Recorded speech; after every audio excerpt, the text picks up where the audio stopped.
What happened in Boulder? We'll talk about it coming up right now.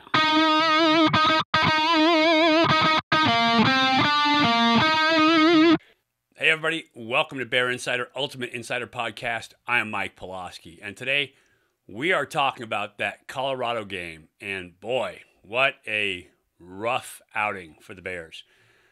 I have almost never been that frustrated calling a game as a radio analyst. You tend to kind of separate yourself from the game a little bit, but obviously knowing the coaches, knowing the players, being around it, my program, that was a frustrating game. And I find that when offense tends to struggle is when I have the hardest time with it. In this game, boy, offense did it struggle hard.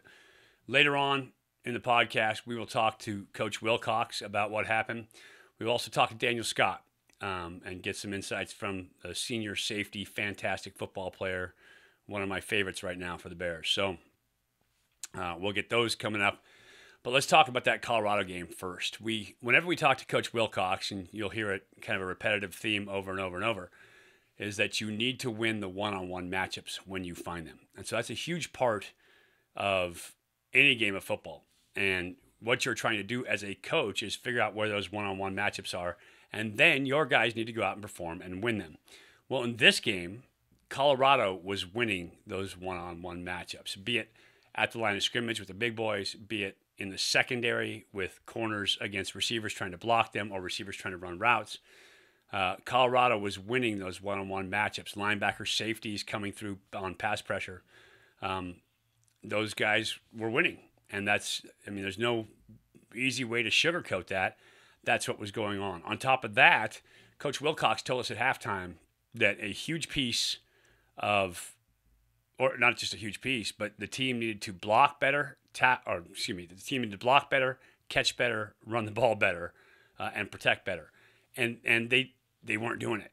They just weren't doing it in this game. And I went back through and I looked at film. If it's one thing where you can say, oh, our guy is not focusing on the ball, or our guy is, got his hands in the wrong position as an offensive lineman, if his technique is bad, if it's a scheme issue where this scheme doesn't work out as well as it does on the whiteboard, then you correct that, you move on, you get better, and you get it solved. But it was across the board in this game. And it's so rare to see a team kind of misfire on so many levels in a single game. And it, obviously it doesn't do me any good to talk about it in this manner, other than the fact that that's exactly what happened. And so we'll start kind of working my way backwards. I thought the group that just stood out the most that had a rough day were the tight ends. I thought there was some assignment stuff or communication stuff potentially in there where they were asked to block, down to the B gap. So if you look at football and you count it out, where the center is between the guard, or the center and the guard, is the A gap. Between the guard and the tackle is the B gap. Between the tackle and the tight end is the C gap. And so outside of the tight end is a D gap. But if you're asking a tight end on the outside to block down two gaps, so not block his gap, which is the C gap, but block down to the B gap, that is a long and it's a tough block. And so there were a couple of occasions where the tight end was asked to make a block that either asked to or they didn't communicate it. They didn't figure it out and get it communicated. So it's one of the other things. Oftentimes what coaches will do is they'll give you a line call. So you can go out there and call a sift or a fold call or whatever call you use, which would bring the tackle now down to make that down block, and you'd pull a couple other guys. It was on what's called the pin and pull. And so tight end went down, guard and tackle pulled around. But because the tight end had to come back, that defensive line was already upfield, and he blew up the first puller, which then bounced that back into Jaden Ott's lap and essentially blew up the play. The play couldn't get started. And so either they didn't communicate well, they didn't get that across, so they didn't understand it, or there was no communication for it. They were going to try this block because it looked good on the whiteboard. Either way, did not get it done. And so communication on that play, and the tight ends in particular, did not look very good. Add that to the fact that there were several blocks on screens or on runs downfield that they missed as well. And it was a rough outing for that tight end group in this game up in Colorado, and some drop passes. So huge one, including a big drop pass at the end. Tight end group had a rough day. Offensive line group, we've talked about the offensive line all year long. And they were, I think, maybe better, a little bit better in pass protection, but run blocking, in part due to the communication and the work with the tight ends, but in part just the fact that they were getting beat in one-on-one matchups was not great. And so when you can't get the ball started, when you can't get the play started up front with the offensive line, then it really puts you in a hole right away. And so offensive line, I say they protected a little bit better than some games, but they still didn't protect great up front. And so there was pressure back on Jack Plummer. The run game wasn't getting out of the blocks. There were a couple nice runs, but other than that, a lot of penetration into the secondary. There seemed to be a black shirt back there on almost every run play. And so incredibly difficult for, no matter who the back is, Jaden Ott or anybody else, to run. That was difficult for them back there. And so obviously another thing that they need to shore up, that offensive line, especially the interior of that offensive line in the running game. Guards and center have to get you going in that run game. And so that was not a superb outing for them. The tackles, although Colorado did not have a huge speed guy off the edge, they did get rushed off the edge a little bit. They could still be more solid holding down the edge in that. And then receivers. This one was big for me. This one, as a former quarterback, but as a team, as a player, this one irks me because receivers were not blocking for each other like they should be. Cal tried to get the ball to the outside. If you're having problems protecting the interior, protecting your quarterback, then you're going to try to spread the field laterally, horizontally, and get the ball outside. And when they roll up and play cover two with a roll-up corner on the outside receiver, and the next nearest defender is a high safety who's 9 or 10 yards back, then if you throw that now screen or smoke screen, whatever teams call it, the quick bubble, and you get that block on that initial corner, then you get 7, 8, 10 yards out of that and potential for breaking one. And so on the outside, the receiver blocking the DB is all about want to. There's some technique to it, but really it's about want to. I want it more than the other guy, and I'm going to get this block. And just, you only have to give your teammate a simple edge, just one edge, and he's out the gate. And watching it time after time, trying to throw that pass, Cal's receivers lost that battle. And so they lost the want to battle.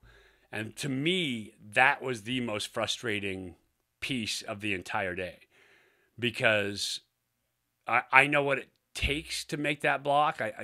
Theoretically, I haven't been a receiver out there blocking, but I know that it's about wanting to win that one. And the Bears needed to win that block, and it would have opened up a lot of the offense had they done it. And they just were not getting it done. And then you pair that with some drop balls, especially the drop balls late in the game, where there's a little bit of nonchalance there in the end zone. Mason Starling catching that ball, and it looked like he was going to hold it there and pose with it. And a DB just comes and knocks it out of his hand. By the way, he had possessed it longer than the Colorado receiver had at that point, but that's an entirely different story. Cal was in control of their own destiny. That's, you don't have to end up in an overtime game at 13 points. If a college football team holds another team to 13 points on the day, they should win that game. And Cal's offense just did not put it together in this game, boy, and it was frustrating. Jack Plummer was off without a doubt. He was missing passes that I think he normally hits. In part, I believe it was due to the knee, injured at Washington State. But then in part, it was due to the fact that he was creating his own pressure, creating his own ghosts, because he has not had a really clean pocket yet as a quarterback at Cal. And so I think it's a combination of those two things, neither of which really helps for him. And he needs to get better at that position. I think Jack would probably tell you that he needs to get better at that position as well. And then running backs, not a lot they could do. They hit the hole when the hole was there, and it looked good. and they didn't hit the hole when there was black shirts in their lap when they were getting the ball. And that's kind of the nature of the beast at that position. If the blocking is good, you can be great.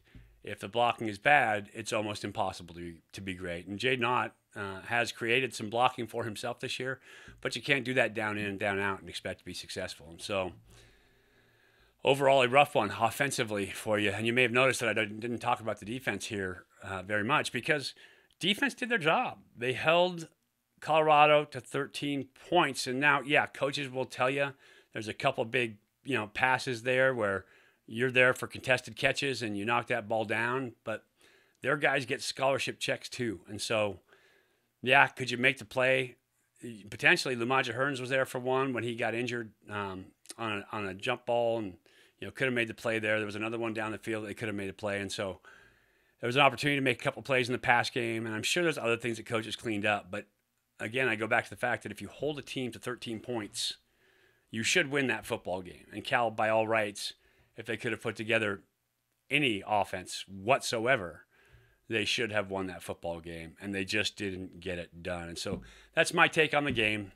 I'm still not down. I'm not negative. It is a frustrating game to watch as a former quarterback. I did not enjoy watching that film. It was yuck. So take that for what it is. But right now, I'm going to talk to Coach Wilcox, have a pretty frank discussion with him about what happened. I know that after the game, Coach was pissed, and it showed up in his post-game interview, as he should be, as all these players should be. I really loved his main line is, you've got to eat it, live with it, and it's got to suck. You've got to really hate what just happened. And I think that's exactly right. If you're a competitor, if you're accountable to your team, then that is exactly right. You need to do that. And so anyway, right now, let's talk to Coach Wilcox. We'll get his take on the Colorado game and see what he learned from watching film. Well, joining me now, head coach Justin Wilcox. And coach, after a game like that, it's always tough, right? Emotionally, immediately, the response is kind of anger, frustration, all of that. And then you watch the film. I always say it's never as good as it feels or as bad as it feels. That one felt pretty bad afterwards. So talk to me about, now that you've seen I think the reaction after the game was appropriate. I mean, there's no excuse for a performance like that. And I think it was appropriate. Felt the same the next day, and even still today, to be honest with you, if I'm being transparent. I mean, we are practicing and we're working, but I can't say that it feels a lot different today than it did then, and it was appropriate. It is appropriate. As I watch the film and I go through the offensive side of the ball, I think, to me, I personally eliminate defense. I know that there's mistakes and stuff to clean up, but if you hold an opponent to 13 points in regulation, you should win a football game, to me, in college football. I watch the offensive side of the ball, and as you pointed out, if there's one thing where you could say, oh, it's, we're getting beat on the outside rush, or, oh, we're not strong enough inside, we're not catching ball, whatever it is, but it's across the board. I mean, it's receivers not blocking well enough on bubble screens on the outside. It's tight ends missing blocks. I thought the tight ends in particular had an atrocious visit to Colorado. Not tough inside, not getting the edge. I mean, it's a little bit of everything. How do you go about treating that? The coaches, we as coaches, myself and the offensive coaches, need to provide better answers for the players. And then when the players have the opportunity to make the play, they're responsible. Okay, so it's shared, but we have to do a better job giving those guys better answers, whether that's simplifying, whether that's identification issues, whether it's technique. But the coach's role is to help the players play to their potential. We have to do better there. I mean, it's just, couldn't be more clear. And then the players, when they have the opportunity to execute that given technique or that given play, they have responsibility as well. So that's as simple as I can put it. Yeah, I mean, simple sounding, right? But simple sounding is not always simple to execute. It's not always simple to get in. If it's more than one thing, how do you, I guess each position group has to go about it and change it, right? I know as a coach myself, right, you always try to find it. And I yell at our kids all the time about using the technique that they're given. But there's some scheme stuff too. We're trying to block a gap and a half across. There's there's all kinds of stuff going on there. How do you bring that down to a coachable moment for each one of those kids so that they get the message? Well, it's being specific, and it's us as coaches being specific in what we're trying to ask them to do, and whether that means we have to take some off their plate in order for them to focus on a few things to do those things better. So the play result becomes about the physical matchup, not whether or not we're blocking the right person or have a chance to do it right, or, like it needs to become about the physical matchup. And can our player make the play against their player? And at that point, if our players know what to do and have the techniques in their toolbox to do it, it's on them to go out and get it done. But we have to get them to that point, and then they share that responsibility once it becomes live and it's, Saturday afternoon. I mean, that's their time. But it's not one thing. It's not the tight end's footwork. It's not just the tight end's footwork. It's not just the receivers and the, ball security or catching the ball. It's not Jack on a specific thing. It's everything. And when you're playing like this, it's not going to be one thing, but it's our job to fix it, and it has to improve. It just absolutely has to. There's no other way about it. And that's on me. I'm responsible for the performance of the team. The coaches are responsible for their positions and their units, and then the players are responsible for their individual play. That's how it works. Yeah. And let's break it down just a little bit. We've talked about it every week. Game starts and ends up front, period. The pit is where you win and lose football games. And so offensively, on the offensive line, soft inside, soft in the middle, quite honestly. And there were penetration on every run play, or a lot of run plays, not every, but a lot of run plays. Talk to me about the offensive line in particular, and then we'll talk about Jack next. Well, it wasn't good enough. Just wasn't good enough in any measure, and I understand, okay, there's a young guy here. People play with young guys. Like, that's college football. We're not the only team playing with a young guy. Guys get dinged up, whatever. That happens. Like, the players are capable of playing better. Why are they not playing better? That's the question. And so that's the time. That's what we spend our time on. And we can kind of go through the footwork, or the eye control, or maybe the calls we made versus a 3 technique versus a 4-eye. It kind of goes on and on, right? Yeah. But at the end of the day, it's what I talked about. Like, the coaches have to take responsibility and give them better answers. We do. And then the players, when they have the answer, need to go execute it on Saturdays. And that's why it's a shared responsibility, but we have to do a better job of giving them better answers. Yeah. So putting them in a position to win, and then they have to go out and win, period. Yep. Yeah. Talk to me about Jack. He looked like, and potentially the knee was an issue, potentially that was part of it. But he was just a little bit off. This whole year, he's overthrown the corner just a little bit. Guys have been reaching it, catching it at the full extent. He missed a sail, which became an interception. He missed that early seam route, and he threw it high. Whether it was he couldn't drive off that back leg, a little bit of energy, or has he gotten to the point now where he hasn't really had a clean pocket and he's starting to feel that and create ghosts for himself? Mike, I think it's probably a combination of all those things. I really do. I think Jack has arm talent. I think he's a smart guy. I think he's competitive. He can play better, and it's our job to get that out of him. Yeah, I think this game, as a quarterback, right? Speaking as a quarterback, former Cal quarterback, you could see it in his game, in that not having a clean pocket for a while has kind of affected him at this point. He created some of his own pressures, created some of his issues by not being on balance. And so, yeah, to be able to protect him, or have him feel protected at least, would make a huge difference in his game. Would you agree? Absolutely. I think for any quarterback. Yep. Yeah. And then there's the ability to protect him, and then the responsibility of getting the ball to the right person at the right time. Yeah. Which is playing quarterback. And there are broken plays that happen in a game, but giving him an appropriate amount of time with our protections, and him getting the ball to the right person at the right time. That's quarterback play. Yeah. Yeah, and there were some opportunities in this game, obviously, where we had some people down the field that he just didn't find because I think he was hurrying. The game was faster in his head than it was on the grass.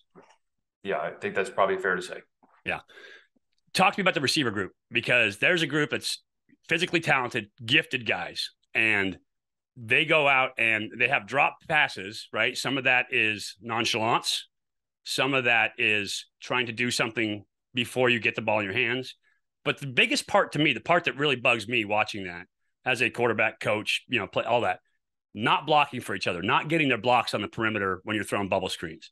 Like that's an unacceptable thing. You should be fighting, until your pads come off when you're out there fighting for your brother. And some of that to me seemed like they didn't have the effort there.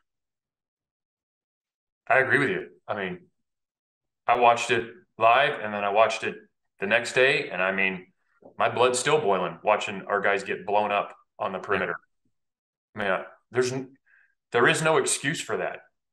And we have talented guys who I think they care about each other. So it's either the technique is poor, the concentration is poor, but somewhere there's a disconnect. And when you throw a bubble or a smoke screen, when there's the high safety and then the corner, if you just get in the guy's way and get your hands on him, we got a chance to make a minimum 10-yard play and maybe more. But the play never got going because we didn't touch the guy. It's just totally inexcusable. It's bad football. It's terrible. And, we got to catch the ball when we have a chance to catch it. 100%. Are drops going to happen from time to time? Maybe so. But blocking is something it's simple technique, and it takes a hell of a lot of effort and want to. And maybe the technique is off. Maybe our eyes are off. Okay. Those are the things that have to be addressed. But getting your buddy blown up in the backfield is unacceptable. So my blood's still boiling from it. Yeah, I'm with you. Like I said, as a coach myself, that one's about want to, period. You want to go out and block that guy, you get him blocked and you only have to give your guy an edge for a second, just enough to get past him. So that one drives me nuts. Okay, so all this happens. Steve Greatwood coming in as an analyst for you. You bring him in. Here's a guy who obviously has history. Cal fans know him, former O-line coach here, history of working with offensive linemen. Is obviously you bring him in to help kind of right the ship up front, to kind of get that at least another set of eyeballs on what's going on up there. Talk about what he brings. Talk about how he improves his team, how he fits into the scheme as it is right now. Well, we were able to get him in on Sunday in an analyst role. He doesn't have he can't coach the players on the field, but he's here to help our program. And he's here to provide his expertise and support. And he's well respected, really universally in our profession. And I'm appreciative that he's come down. And anything that we do, any decision that's made in terms of personnel, it's all in the best interest of the team. And I think Steve is willing to help us and certainly able, and we will use his expertise as much as we possibly can. And we appreciate him being here. And how do you think that fits in as a coach? Like for me, I'm just curious. You come into kind of middle of the season in a system that you haven't been in as part of it. Obviously, he's been in a ton of different systems. So technique is technique. Inside zone is inside zone, and half man, half slide is that pass protection. But how does he fit in with the verbiage, everything else? How does he work his way into that? Is it just in coaches' meetings? Is it kind of talking to you or talking to Bill? Yeah, he's involved in all staff and coaches meetings. And he's as you mentioned, he's been a part of a number of different systems, and there's, just a certain language transition, but he's a accomplished guy, and it won't happen overnight. But as you can hear, coach has still got a little bit of that red ass. He's a little bit pissed about that game, and totally understandable. I get that. He's a competitor. He's fiery. When it comes to that, when it comes to his commitment to professionalism, to executing your assignment, coach is unflinching. And so he's pissed about that, as he should be, as the team should be. pissed about that performance. They let one slip, and that's a game that counts, that would have counted towards a bowl. And so that's a huge one to let slip, but the Bears did. And so now they need to get better. Let's pick this thing up a notch. Right now, I'm going to talk to one of my favorite Cal football players today, of this day and age, of this team, in Daniel Scott. He is a fantastic senior safety, 6-year guy, been around the program, has gotten better, has learned, has grown, is a really, really, really good football player. We are fortunate to have him back there. He is a leader on the field. He is a guy who, when I watch him play, you can see the film study in his game. And I love that part about him because he is super smart. He thinks strategically, but he is prepared for every single rep, for every single snap. And that helps him more than anything in his game. He has the physical tools to play the position, obviously, but the mental tools is what sets him apart. And so that's why he's a big piece, a big favorite of mine, because that mental game takes discipline, and he's got the discipline to make it happen. So right now, Daniel Scott, talking about his career at Cal, and then we'll look forward at Washington. Well, joining me now, one of my favorite Cal players of this era, of right now, this team, and he's one of my favorites because he is a leader. He's a guy who takes accountability for his team. He plays football, man. He plays hard, and he is in the right spot most of the time, which is all you can ask for from a player. Daniel Scott, hey, welcome to the podcast. Great to have you on. Hi, nice to see you, and thank you for having me, Mike. Absolutely. Tell me what it's like for you as a senior. I remember my last year coming in there, kind of what it was like to me as it built up for me. I have a tattoo of the block C on my arm, right? I've got the bear paw on my arm. What's it like for you as a Cal guy who's been here for a long time, kind of taking ownership of this program? Right. I mean, it's a little bittersweet sometimes, going in my 6th year, seeing everyone year over year, some guys, old guys just leaving. But yeah, I mean, I'm excited, to see not only my personal path and how I've grown as a human and as a football player, but seeing how the team and my position group, everyone has just grown and continued to grow, and people around me. I think it's been really cool for me to see. So, I've been in a lot of locker rooms, been with a lot of old guys, a lot of young guys. So, seeing 10 years of college athletes, I think has been a unique thing for me to, cherish forever. Oh, without a doubt about it. You meet some of the most unique guys in the world coming through that Cal locker room, super smart and all kinds of different personalities. No kidding.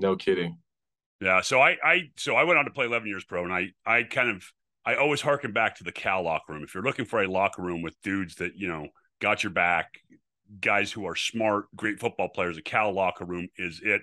And when I came in as a freshman, just a puppy, I had no idea what that was all about. But as a senior, I was the guy who was supposed to lead that locker room.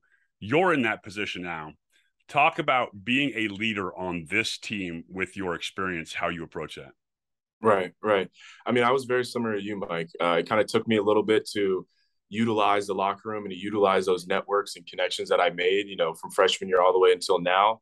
I definitely started as just letting my work and letting my progress and my, work ethic do all the talking for me. But, as you saw this year with a lot of 5th years leaving last year and 6 years leaving last year, I kind of had to step up vocally, and I started becoming less of a leader and more of like a manager, as I would call it. So just helping guys wherever I could, as same as what guys did for me when my freshman and sophomore year. So whether that's in the position group, helping them with film, breaking down the defensive scheme, understanding, what we're doing, why we're doing it, or just helping out a freshman, where's class, what time do I have to do class? We got the Berkeley time.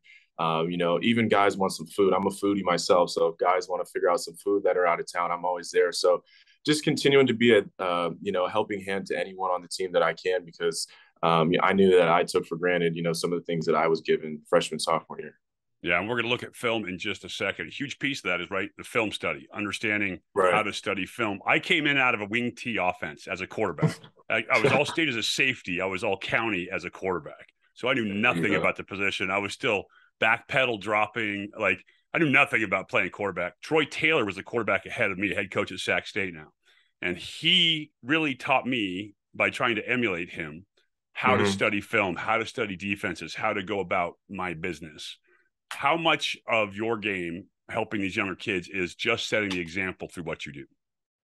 Right, right. I mean, I think a lot of it is setting the example. If you teach guys and you verbally tell people things, that may go a certain way, but seeing you in action, doing those things, doing those processes, only helps them paint the picture in their head a little bit better. So for me, the film room is, what I try to say sets me apart from some other, positions or safeties around the country.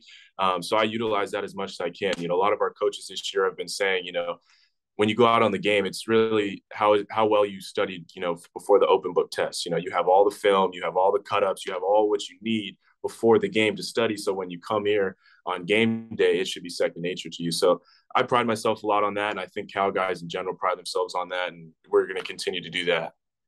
I always felt as a quarterback that game day was actually easier than practice because I had to go up against my guys all the time who knew what we were doing, who knew our strengths and weaknesses, who weren't scared to gamble in practice, right? They weren't scared to take a shot or cheat or do whatever in practice. But once the game got there and butts got a little bit tight, right, and guys kind of anxietied up, now the game got way easier. Is it the same on the defensive side of the ball for you? 100%, 100%. We try to preach that, whether that's the leaders or the coaches, trying to make practice, especially Tuesday practice, as hard as we could. So again, come game day, it's just second nature to us. We're not overthinking, we're not second guessing our, some of our reads, some of our thoughts. We're just flying around, running fast, and making tackles. So I 100% agree with you. One of the things about being an offensive player or a defensive player is being able to put yourself in your opponent's shoes. Right. So you're studying film, you're watching, and you understand that for every route, they're trying to create leverage point, right? There's a stretch somewhere on one guy. As a defensive player, are you able to do that? And how do you use that in your game? Yeah. I mean, it's always good to understand, why and what ways the offense is trying to attack you. That starts, during game plan, during the game week. So, for this week, looking at Washington, specific things that they do, why they're doing it this way. Knowing because we do something a certain way, how they may attack that, I think is really important for us. But the same goes for us. We know what routes they may run. We know what leverage we need to get to, but we may not show that right away. So it's a game within a game. It's a chess match. It's not just us DBs playing a game against the quarterbacks and receivers. It's also the eyes in the skies, the offensive coordinator. Especially early on in games, they're going to set something up for us to try to abuse later on in the game. So just knowing that there's always a chess match, even though the ball may not be thrown to you on a certain route or a certain concept, knowing what they just ran, knowing what they could set up after that, I think goes a long way. That's absolutely huge. Like as an offensive guy, hearing you say that, understanding where they're trying to set you up, that is smart. And that's the thing that I think sets your game apart, kind of the way you play football. When I'm announcing on the radio all the time, I'm like, that's him watching film. There's no other way you get to where you're going to be without watching film and anticipating. And so I appreciate that in your game, just to let you know, old guy here appreciates what you're doing on that front. I appreciate it. Talk about how you got that mindset. Is it this coaching staff? Did they do the job of kind of giving you that, imparting that wisdom to you? Is it experience playing in the game? What is it? I think it's a little bit of everything. I think having my dad, who kind of played quarterback in high school and lower tiers in college, helped me. Just hearing his, just like you, hearing an offensive mindset and having that translate into, myself as a safety, I think went a long way. Not only I had smart coaches in high school, I have even smarter coaches here in college. I've had three sets of position coaches now. So just trying to be a sponge and learn from as many people as I can, as oftenly as I can, has been really important to me. And then realizing, that is what can set me apart from other individuals. I'm not running a 4-1 or 4-2 and just naturally, burner like that. So what other things can I do to set myself apart, has been an important thing for me. And the coaches have done a great job of trying to make me as most successful as I can, not only during the week at practice and in the film room, but also on game day. So it's been a little bit of everything. And, I just give a testament to the people that have contributed to helping me. Absolutely. I talked to Greg Beekert. I don't know if you remember Greg Beekert, but he was a linebacker for the Raiders. And I think he was 11 years with the Raiders and 2 years in Minnesota. But every year they tried to replace him at that linebacker position. But because he was so great at studying film and because he was so good at understanding and anticipating what teams were trying to do to him, the guy who ran the 4.5, where Beek was maybe a 4.7, was 2 steps behind him because he was always there. And to me, the guy who studies film, who anticipates, who gets there first, is a way more he's a way better player to me, right? It's way more important to your defense than a guy who runs a 4.5 and just has crazy talent. Absolutely. Absolutely. I couldn't agree more. All right. So we talked about film study. We talked about breaking stuff down. I've got a couple plays from you that I think stand out as kind of the quintessential Daniel Scott when we look at it. And so one of them we're going to break down right now. It is the TCU interception from last year. I want you to take me through what you're thinking. I want you to tell me kind of what your assignment is. And then, of course, you vary from assignment in this clip and tell me why, what your read was, and how you got there. All right. So we've got an empty set. You guys look to me like you're in three, maybe three match, and it may be the same thing for you guys, the way that you talk about it. Tell me what you're seeing. Tell me what you're thinking here versus TCU. Right. So you were spot on. I think we were in a cover 3 here. I knew playing safety in an empty set, I don't need to get down. I need to get down eventually, but I don't need to get down right away. Knowing that the quarterback's going to have to read the defense, especially in empty, it's probably going to be a pass. TCU back then, I don't think had too many fly sweep actions or running back reloads. So the running back going back in the backfield to no longer make empty. So I knew I had a second kind of to drop down into my area. I also knew that I would probably be matching the receiver in front of me, depending on his route. And by the luck of the draw, I think by the, while I was taking my time down, I saw the quarterback immediately do quick game to my side. We kind of game planned some of their concept that they're running quick game. And I just made a play on the ball, saw his arm go up, and, we made a play, luckily. So, just trying to take in as many points as I could, reading the quarterback, knowing he probably won't go to 2, knowing that we have a linebacker right there in the middle of the field on that hash. So I know any in-breaking route could probably get some support. And then I also just read the quarterback, and his eyes went straight to number 1 on my side. So luckily I broke, and thank God we scored. Right. And it's a huge – the guys who gamble, the guys who – I say gamble, the guys who kind of anticipate things, to me, as a quarterback, make it tough to read, right? Because as you look at this space here, and can you see that alley as I draw it up? Okay, so that alley, that's a lot of space, right? And so there's a lot of space for this guy to take it. You have to trust yourself and trust your instincts to be able to give up that alley as a player and jump the outside guy. Right. And so what are you doing at that point that you are saying, you know what, I'm going to give up that alley. So what are you doing to say, I'm going to give up that alley and jump the guy outside? What triggers in your head that you can do that? Well, as I'm reading this run pass key, I'm seeing my receiver, which is my man, but I'm also looking into the backfield. And as I saw that, there was the quarterback's not taking a 3-step drop from the gun. He's grabbing the ball and he's ready to throw. So in that sense, I can kind of settle my feet as if I'm ready to pull the trigger on any way that he's throwing the ball.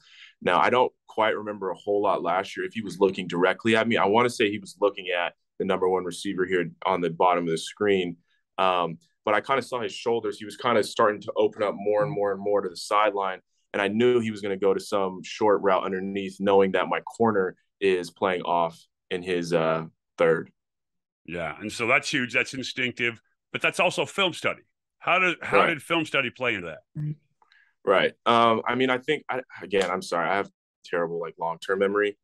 Trey, it's not just you, brother. It's all of us that played the game. You have to go on to the next play next time. So good with it. Right. So I knew that number 1 was their main receiver. They've been throwing at him all game that year or that game. I knew in empty sets, they weren't really throwing deep concepts. So I kind of just baited the quarterback as much as I could. I didn't think he saw me initially dropping down, or he might have saw me his initial read kind of showing a too high shell. And then once he started to get into his cadence and look for the ball, that's when I started working down a little bit faster to my flat area. So that's what I'd say there. I don't quite remember what they ran all the time in their empty sets, but I do know that number 1 was their main receiver. And if we're showing cover 3, that's going to be the little hole right there is to the number 1. So to the flat, understanding your assignment, understanding all that. Awesome. Great stuff. So I love that. That's a look inside kind of the head of a guy who studies film, who we talk about anticipating, reading, seeing it happen. You've got, another great pick this year versus Washington State. You're a guy who talks quarterbacks out of passes. And I know that when they're watching film, they're looking at you thinking, got to be careful where that guy's lining up because he plays instinctively, and it makes it tough. No, I appreciate it. And coming from a legendary quarterback like yourself, Mike, that means a lot. That means a lot. So see, now you're just trying to butter me up, and I appreciate that because I don't get enough of that, of course. So awesome to have you on, brother. I really do. So really, on this team, one of my favorite players. I love watching you play because I know the work that it takes behind the scenes, right? It's not all about physical, and I see kids every day talk about the physical, and all they're thinking about is a physical. I know that your mental game is top shelf. And so I appreciate that. So appreciate you coming on, brother. You go ahead and get to meetings. I don't want to hold you up any further. It's awesome having you on. I'm a huge fan, and I look forward to seeing you this Saturday. I appreciate it, Mike. Thank you again for having me. Well, for any college football team to have success, you got to have dudes. And Daniel Scott is definitely a dude. Fun to watch, fun to listen to, love his passion. I love how articulate he is as well. Just a classic Cal student athlete, Cal guy all the way. So that's my take on Colorado. Later on this week, we will preview Washington, and there is a lot to look at. So we'll have some film review in that one. We will take a look at their fantastic quarterback, Michael Penix, at all the weapons that they have out there as well. And we'll break down the game and kind of what the Bears have to stop, because that's the biggest piece. They're going to have to stop that Washington offense, which hasn't been real successful for people this year because they're averaging 43 points a game. So we'll take a look at that coming up. For today, I appreciate you guys watching, trying to get over that Colorado loss. But in the end, that's the beauty of football season. You have a game, you play it, win or lose, you got to go on to the next game. And so now the Bears have to turn it over, go on to the next game, and get it done this week versus the Dogs. Coming up later this week, I'll bring you that preview. For now, I appreciate you watching. I'm Mike Pawlawski for Bear Insider and the Ultimate Insider Podcast. Go Bears.